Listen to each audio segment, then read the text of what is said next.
going on with me? Just been really trying to work on pumping up this Boston Pro and getting content out consistently, keeping Yeah, it man, I never exciting. even thought the show was actually going to get off and ever actually happen. I feel like it's been on the books for like the last 2 or 3 years, and Mhm. something always pulls it off the calendar. But here we are, and I want to say I heard they're giving away like an F-150 and some pretty serious cash. So maybe Oh this is really wow! good for bodybuilding here. Now that you mentioned it, I'll have to let's pull up the Boston real quick. Let me look at it. But yeah, I didn't look at all at the prize money or the purses or anything. I was just so Yeah, excited about the $10 live stream. I caught something on one of Cutler's recent podcasts. Yeah, the Cutler podcast. He mentioned something about like a 40 or 60K purse, and I think Ford is going to go ahead and provide an F-150 to the winner. So pretty cool. Kind of takes Wow. you back to, like the Arnold where they used to give like a Hummer, a good cash prize. So, all that's really good for bodybuilding because, outside of the Olympia and the Arnold Classic, they really don't pay anything to anybody. Even at shows like the New York Pro, which is, typically thought of as like the third biggest show in the world, they don't pay any more than 10K. Yeah, I was just gonna say. Usually, it's like 10K. You're like super excited for like I the mean, I think they're paying the women at the like the Phoenix Wings of Strength, right. show more than that. So Yeah, like something like it was pretty crazy last year. I thought it was like 50K or like something big last year. right, it was, yeah. So hopefully, all these tier 2 and tier 3 shows start to follow suit in the bodybuilding world. I won't hold my breath, but we'll see. Yeah, I don't know about like that kind of money going into some of these smaller shows, but like you said, it would be nice to see that money coming back to the athletes. No doubt about it, man. I'm trying to find them talking about the truck or the purse, the 50K, but I can't find anything. But if it's true, I'll do an overlay. But for sure. Besides the Boston Pro, how are you? 5.5 weeks out from the Midwest Championships. How's that going? You got it, man. Yeah. So actually, tomorrow marks the 5-week out mark, and man, this is the best prep of my life. We got things rolling back in November. I'm working with a new coach this year. His name's Justin Mahaley. I know we kind of brushed on that when we talked 4 or 5 months ago, but our first prep together, and man, it's been a phenomenal prep. With the exception of one small hiccup we had with a little digestive stress, things have gone seamless. And, I feel like this is definitively the first show of my life where I'm going to come in ahead of schedule. Conditioning is going to be on point. I even put some new updates up besides those two. But yeah, I was very happy with those back shots. You're looking at me on 0 carbs there, firmly in the 250s. So yeah, really confident about what we're bringing. I think we're going to be on point from every angle, from the front, from the back, from the side. Yeah, those side shots, I was real happy about those. So yeah, your shoulders look really full. Your chest looks really full. Yeah, it's really all coming together. And keep in mind, so we are gunning for not only the Midwest Championships. That's kind of the dress rehearsal show. Not to say that it's a small show, but the big one on our calendar right now is the Junior USA Championships in Charleston, South Carolina. So that's going to be 3 weeks post St. Louis. And, we're going to stay right on the wagon once we get done with St. Louis, hopefully go there as a business trip, handle our business, get right back into the groove of the prep, and hopefully peak it further from there, bring home a junior national championship, junior USA championship.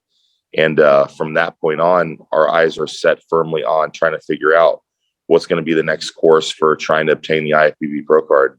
Right.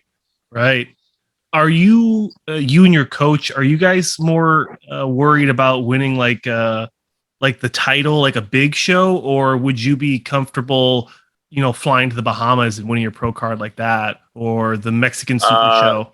You know what I would say for me personally, I can't speak for Justin, but for me personally, it's important to try to do this the traditional way at one of the more prestigious, well-known shows.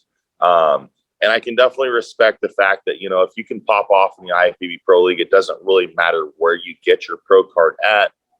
That being said, I'm such a fan of bodybuilding, and, I consider myself almost like a historian of bodybuilding. And, I want my name to go down in the hallmark, in the legend books and the record books as somebody who won one of those three big prestigious shows, whether it was the USA Championships, the North American Championships, or the national championships. I'd love to win one of those three and put my name in the record books as a national championship. Okay. Yeah. I was wondering because a couple different people I was listening to, specifically on the Fuad's his podcast, they've talked about it a few times now where Ian was like, no one gives a crap like where you win. But I liked how you said, you want to be traditional.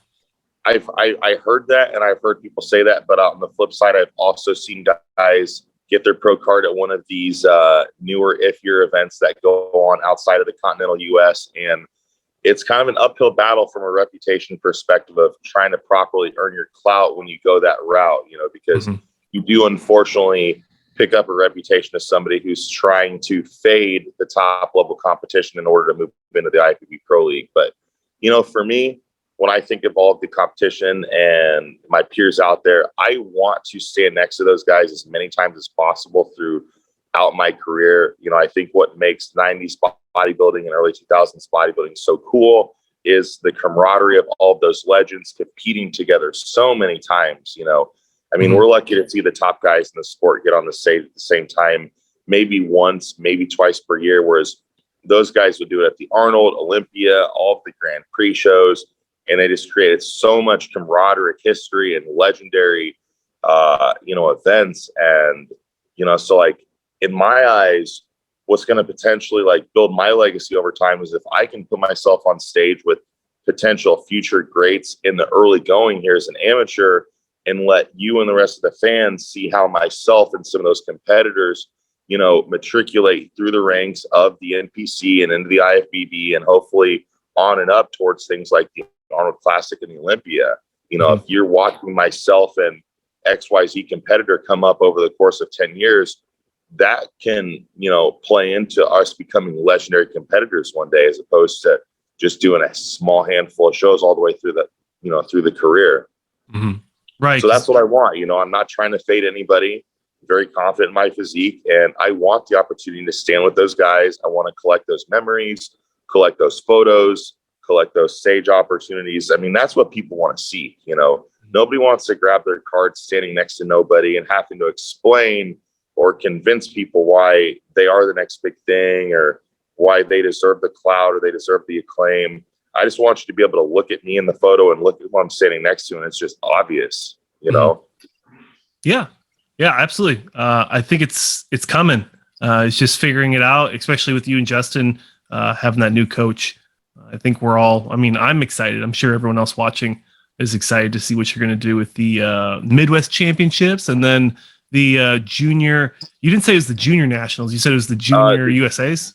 Correct. Yeah, the Junior USA Championships, right. And, the stage is really set for both of them to be big moments.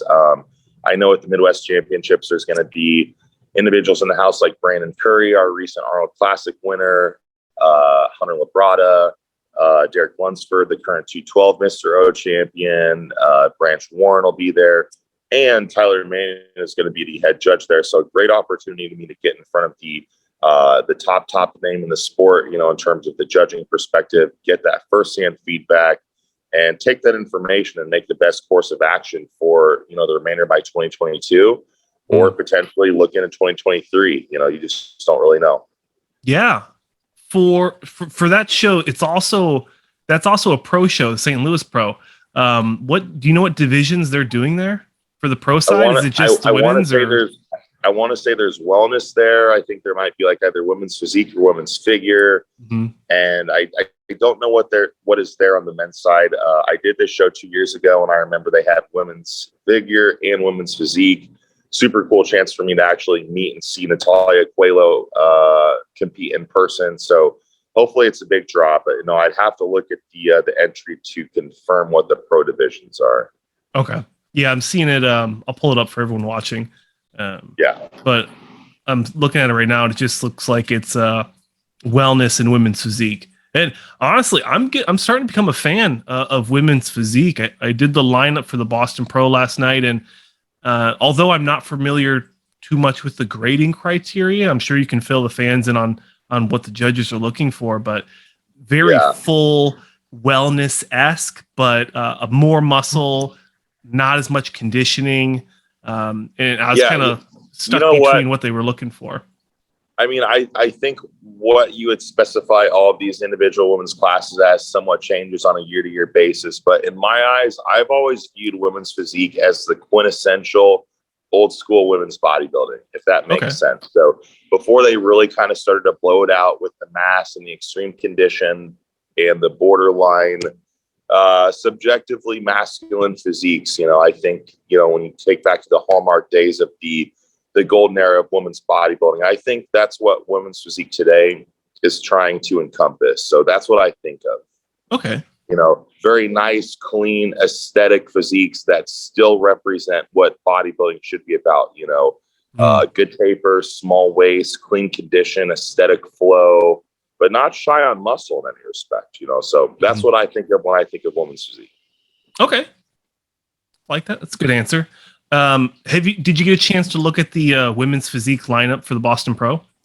I didn't, man. To be totally honest with you, I was hoping we could just basically run through Boston top 5 and get those picks out there for the people to see it, get it up there. And because I've got to actually jump into the gym tonight, I'm actually filming some YouTube content, which on that note, I don't know if you've had a chance to really see much of my content, man, but I've actually been working on Road to Junior USA's prep series on my YouTube channel, Ty Jordan Bodybuilding. And man, if you haven't seen it yet, we're putting out some really, really high quality stuff along with my videographer, Joseph Wynn.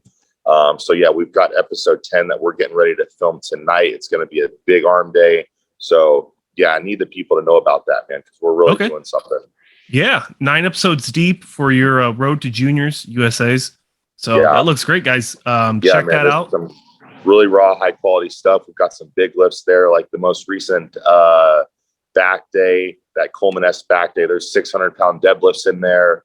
Wow. That leg day's got some 600-pound squats. There's some great stuff in there, and there's some raw thoughts and footage in there too, man. So would appreciate the views, the likes, the comments, the subscriptions. Come along with me, people. Yeah, I'll do that right now. My man. Yeah, I appreciate you, Josh. I always enjoy. Yeah, absolutely, Ty. I always appreciated watching. I can't think who it was. Maybe it was Greg Platts, but he would be doing training videos, and then like in between, he would just be talking to the camera. And same with Jay. Jay used to do that. I've got a lot of that, and tonight, especially with me getting into the depths of the diet. I'm actually on 0 carbs right now. I have been for the majority of the week. Yeah. There's a lot of vulnerability that comes out during this part of the process, and a lot of introspection. So that's kind of the direction where the remainder of my prep series is going to go. So, if you want to follow along, the inner workings of the mind as somebody gets close to trying to achieve their dreams in the bodybuilding world, then look no further than my channel as I get into the, the nitty gritty of the final stages of the prep. Yeah. Ty Jordan, 5 weeks out from the NPC Midwest Championship. Yeah. And 8 weeks out of the Junior USA Championships. Yes. Okay. We'll keep an eye out. So let's talk about, I know you're pinched on time. I actually have one of the guys making his pro debut in Classic tomorrow. I have him coming on right after you. So pretty excited for that as well.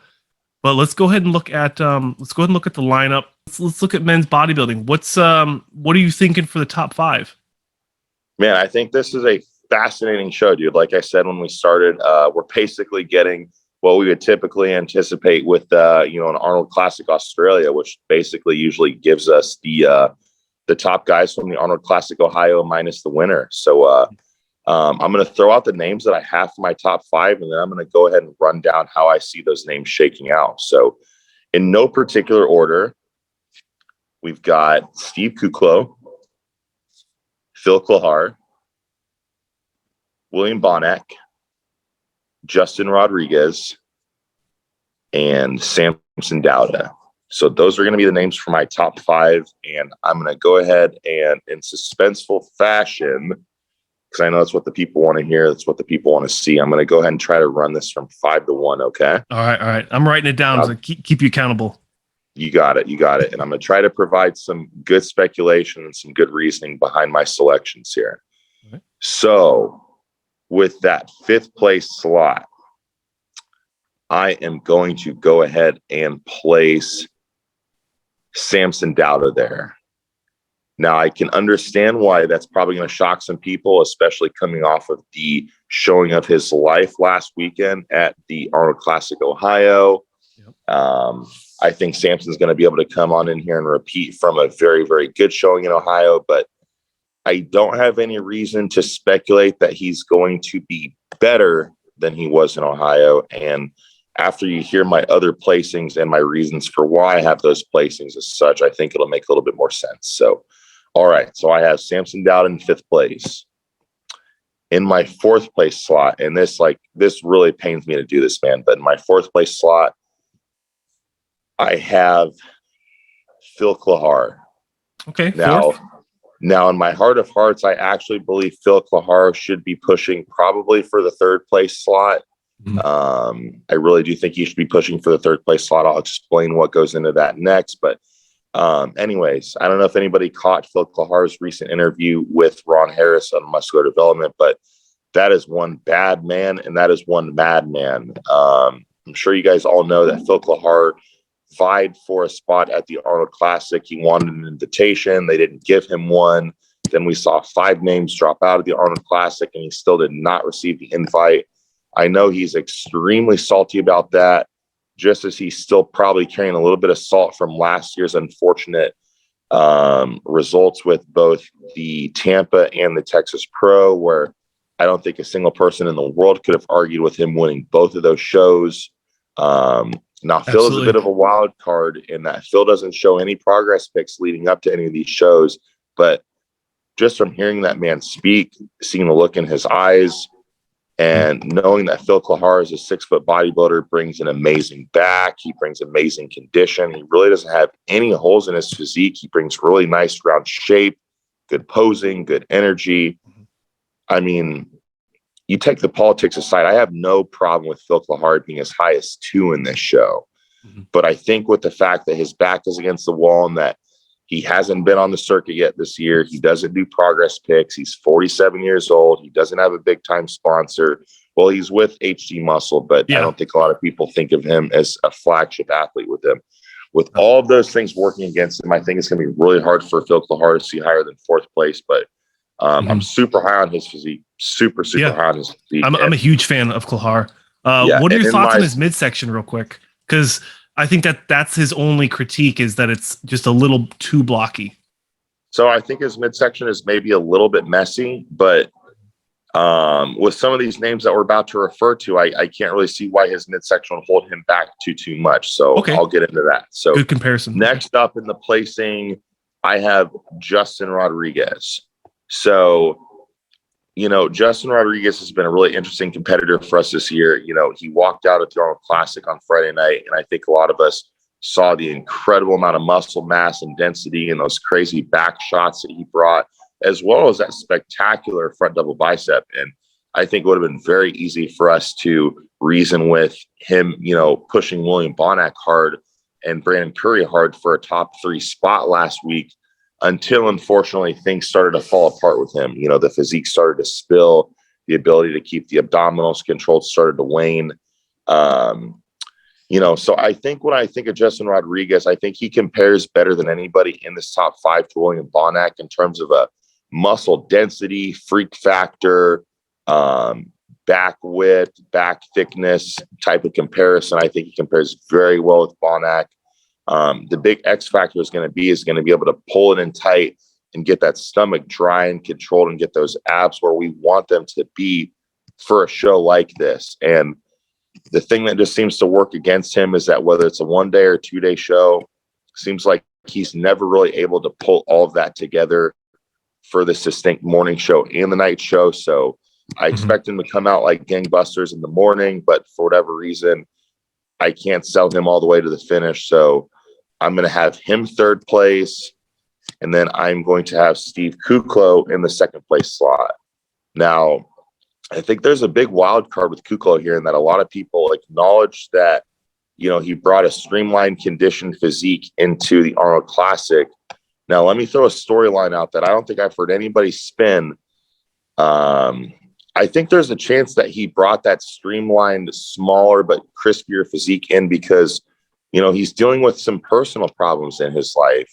There's no secret he's in the midst of a divorce. I don't want to get too into that, but let's just be honest, as human beings, you know, when major life distractions come our way, it can be hard to necessarily be on top of our P's and Q's when it comes to doing the everyday business of bodybuilding. And I think there's a chance that some of that distraction in his personal life maybe stopped him from potentially being able to train as hard in the off season as he would have liked.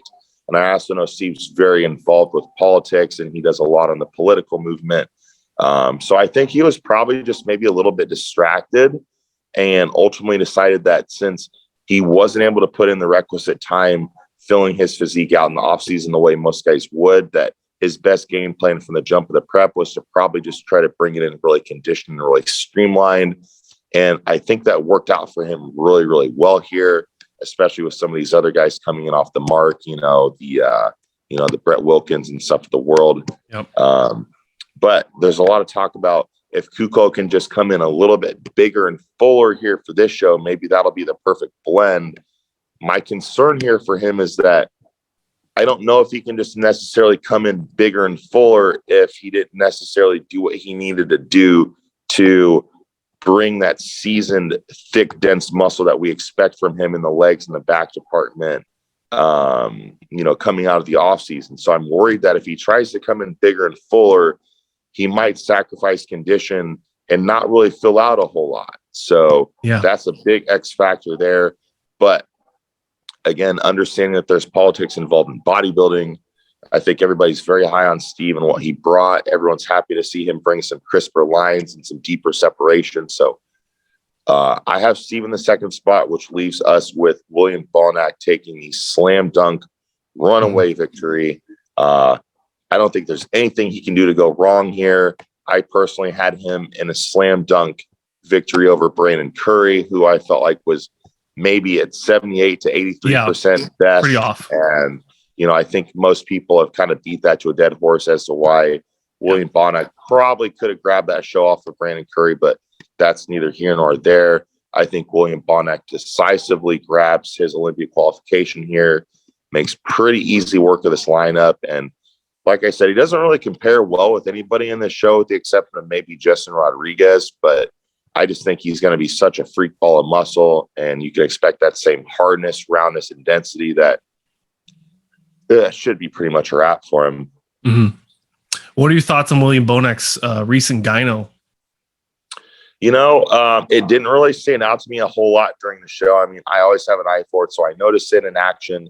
But I think unless you just really stare at the ab and thigh shot photos and you just really are looking for it, I don't think it was much of a detraction at all. I mean, I personally find Ronnie Coleman's 1998 gyno way more detracting than anything William Bonac brought to the 2022 Arnold Classic stage the other weekend. So I think it's much ado about nothing personally. I mean, people bring it up for his ab and thigh shot, but in my opinion, the stomach was the real detraction from the ab and thigh shot. It wasn't that little bit of gyno. So, but again, you'll hear Dorian Yates make the argument until he's in, 6 feet under that, bodybuilding is a pose game. They break down pose for pose. And Dorian was always talking about how even with his mangled one arm that he still beat everybody in the 97 Olympia and all the other shots. And, I can kind of see it with William Bonac in that despite coming in dead last with that ab shot, he's still a world beater in so many of these other poses. And, none of these guys can even hold a candle to him in those back shots, especially the lower half of the back shots. So this is going to be a runaway victory for Bonac. I'm more so interested to see how the rest of the guys place. So yes, that's my top 5. Before I do go, I do want to give a special shout out to a former coach and a good friend of mine, Nate Spear. Nate won his pro card, grabbing the second place at this year's 2021 NPC Nationals down in Orlando, Florida. And Nate is making his hometown pro debut up here in Boston. I think he's going to be one of the people's champions. No idea where he's going to place, but Nate brings a really nice physique, very balanced from all angles, good, nice lines, great conditioning, good hardness. Nate's just a great guy. So Nate, I wish you the best, man. And I can't wait to see you up there with the pros tomorrow. Yeah, I mean, well said, Ty. If people don't know Nasty Nate Spear, he did have to make a new Instagram account. So just make sure you guys are following his current. No, he got his old one back. He got his okay. old So one. does he has both? Then? Yeah. So he's running both of them. Okay. Even better. Follow both. Yep. All right. Well, shoot, Ty. I appreciate you making time for us. I know people have been begging for these my Wisconsin accent when I say beg, have been begging for these long format interviews. So everyone, I hope you enjoyed a cardio episode. Ty, man, hopefully we can get you on a lot more frequently. I know the fans really appreciate your commentary and your man. passion, your knowledge. You. I really lean on you for a lot of knowledge. So we look forward to having you back on. The season's just heating up, man. Hopefully we can do this before Indy and some of these other hot summer shows coming up. And I'd love to touch base again before I get on stage this year for the first time. But yeah, once again, I got to remind you guys, please head on over to my YouTube. It's Ty Jordan Bodybuilding. Get all caught up on my Road to Junior USA's prep series. Also want to give a big shout out to my sponsors, Phase One Nutrition, Jed North. My codes with both of them are Ty Jordan. So make sure you guys shop with them. Phase One's putting out high quality supplements. They cover all the bases. Jed North is bringing some of the highest quality fabric in the fitness game. They've been with me for the better part of the last 2 years. So if you guys want to support me further, go ahead and jump on with those companies. Make sure you use my codes. And I appreciate you the world for it. Absolutely, Ty. Hey, man, we appreciate you. Look forward to getting you back on here sooner than later. Enjoy your training session, and then we'll talk to you later, man. Oh, yeah. Bodybuilding News Network. Thanks for having me on, guys. Josh, great to rap with you, brother. All right. See you guys. Yeah. Good night, guys.